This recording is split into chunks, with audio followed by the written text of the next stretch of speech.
National basketball team. Bright Stars are among the 12 remaining African teams fighting for a ticket to next year's World Cup, co-hosted by Japan, Philippines, and Indonesia.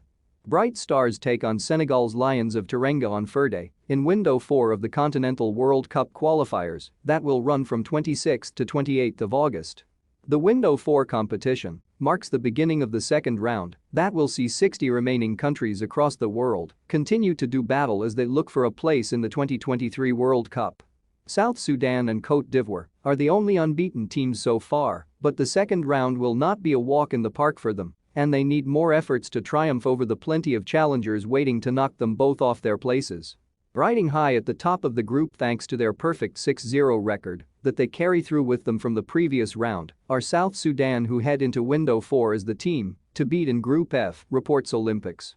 The undefeated South Sudan unveiled a 12-man squad to face the Lions on the 11 p.m. clashes at the Mohamed Mzali Arena, Tunisia. They are Lual Achel, Ahmet, Gakuath, Koul, Kouani, Wang, Achuath, Deng, Makoy, Bar, Kuath, and Sunday Dech. South Sudan has almost entirely taken over the first round of World Cup qualification.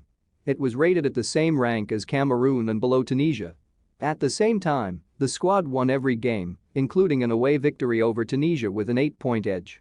On Thursday, dozens of elated basketball fans boarded a flight to Tunisia to support the team in the showdown against tough Senegal to secure a World Cup place. Among the fans who departed Juba International Airport on Thursday morning is veteran Army commander, now senior presidential advisor, General Koul Manyang Juuk, among others.